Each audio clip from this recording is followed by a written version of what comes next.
Hi, everyone. Today I wanted to talk about 5 common questions that I get asked as an intuitive.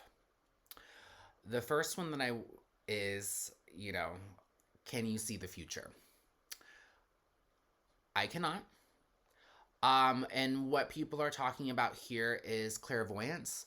Uh, Clairvoyance can actually be broken down into 3 categories. You have your precognition, where you can see events before they happen. You have retrocognition, where you can see events that have happened. And then you have remote viewing, where you can see things that are outside of your standard range of vision.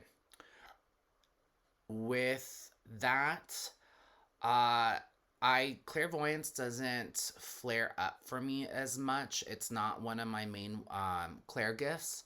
Uh, the one that does the one of the 3 that does stand out is retrocognition, and sometimes I can see uh, old photos where they can trigger um, something, and it is really, important why I'm very cognizant of the information that I take in. Anything when you're talking about tragic events, usually, a good example is, anything from like World War II, the concentration camps can be very heavy, and those are things that I just stay away from. But can I see the future? I cannot.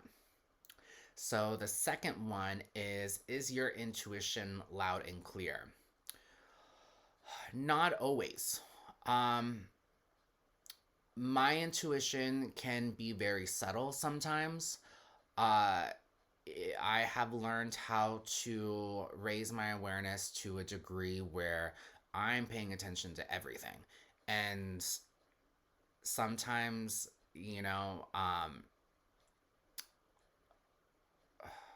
it's kind of interesting when there's someone that I'm supposed to make contact with. There might be times where it's like someone's energy, they're kind of on my radar, and something might be like, you should go talk to them, and then I'm just kind of like, I don't want to. Like, and then there's that kind of nudge me like, you should go, go say hi. And, I can still be stubborn, about what it is that I'm receiving. And sometimes I'm just kind of like, I don't want to.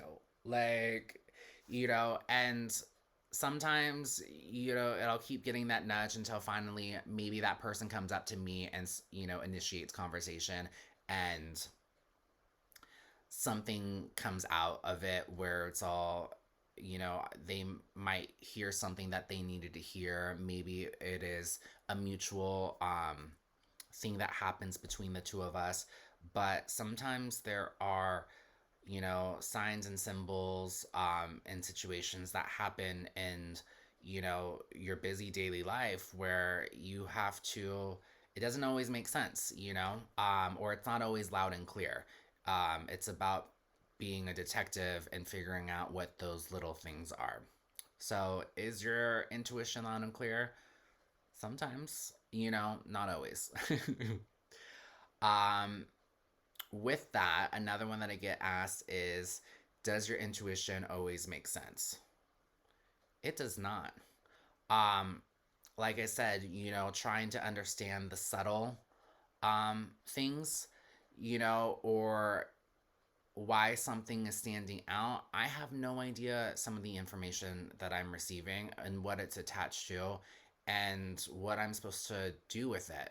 If I'm supposed to do anything with it. Sometimes I get information where I'm just supposed to be aware. So, with the whole playing detective and charades, sometimes it doesn't always make sense. And sometimes you have to sit with something with information for a while where, maybe a day or two later, you will make that connection of how it all happens. So, does your intuition make sense? Sometimes.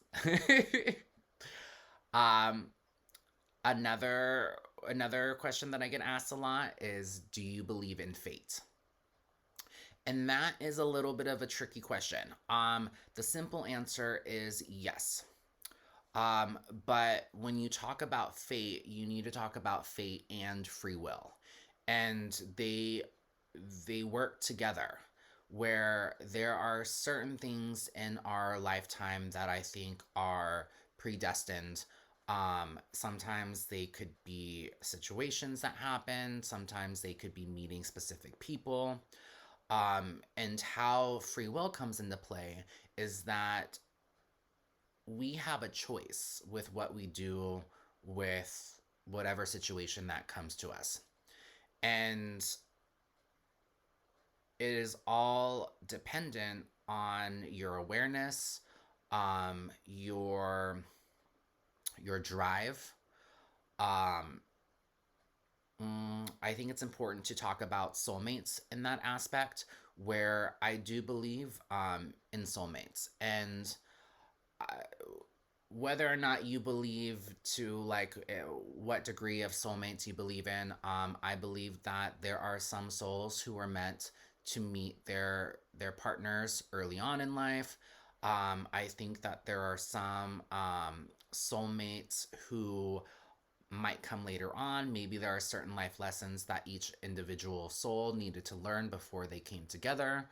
Um, I think sometimes there can be multiple soulmates where there are certain lessons that maybe you might learn with one person and then you might grow to another one, or say your partner um, passes away. And I think that sometimes that there is another partner for them, for the one that is still living. And it doesn't mean that you don't love your first partner any less. It just means that, you know, you are still growing and moving on as a soul.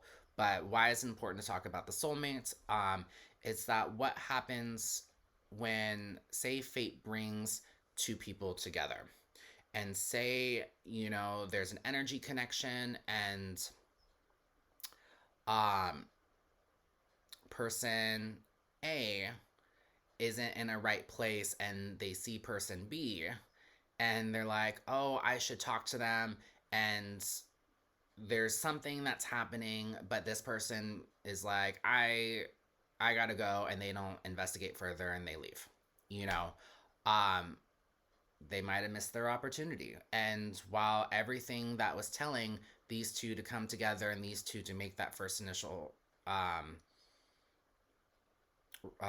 interaction, if it doesn't happen, it doesn't happen. And both of these individuals have a choice on what they do. And how many times have we heard stories where people have met their, significant other by sitting next to them at a, I don't know, train station or on the bus or plane, whatever. Um, so fate, yes, I do believe in fate. Again, it needs to be in conjunction with free will. We always have a choice with what we do with it. Um, yeah. So the last, or the fifth question that I commonly get asked is, do you see or talk to dead people? Um, Obviously, those are kind of two questions. Do I see dead people? I do not. Uh, I have really strong boundaries with the energy that I make contact with. And for the energies that haven't crossed over, I have no interest in interacting with, because if a soul doesn't cross over, it's never for a good reason. So they could be, scared to cross over. Maybe that there is um, vengeance, where, if they were murdered and that person hasn't been held accountable, um, they could have a strong drug or alcohol substance abuse addiction, where, like I said, those are all like not good things. And if they haven't crossed over and they're looking for someone to make contact with, um, I just don't want to be it. So as far as like seeing, I have not seen a dead person. Um, as far as talking to them, I've had instances where energies have made themselves known. This could be me going into, a place that is haunted, or there are certain areas where I'm going to use the word lost souls congregate. It could be hospitals. Think of how many times people are crossing over. Um, yes, there are souls that are born into hospitals, but a lot of times you have a lot of people who are going into hospitals who have suffered some form of trauma, or, or have passed. So you can pick up energies that are there. You can get them from funeral homes, cemeteries, and anytime that I've made connection where there's an energy that is present, personally, I don't investigate further. What I do is that I call in a higher energy. I usually tend to work with an archangel on that aspect where I'm like, this person needs help, you know, go take care of it. And the best way to kind of um, explain that is that imagine you're driving on the road and you are coming up on an accident that just took place, and you are literally the first responder. And you are looking at a situation where you're like, I am not equipped to handle this.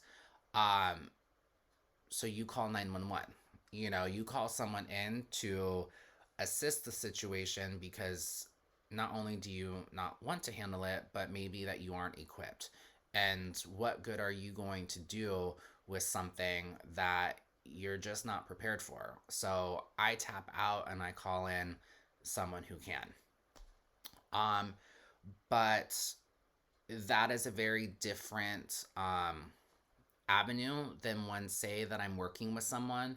I don't like to channel in their loved ones. I like to work with the living individually. And if there's information that comes through that will help them, I will take any information that is helpful for that individual, but I'm not looking to be that person that is connecting to their loved one that has crossed over. So it's kind of a very layered question. Do I see dead people? I do not. Do I communicate with them? I might receive information for them for an individual if it means that it will help that individual, but I'm not actually engaging with them.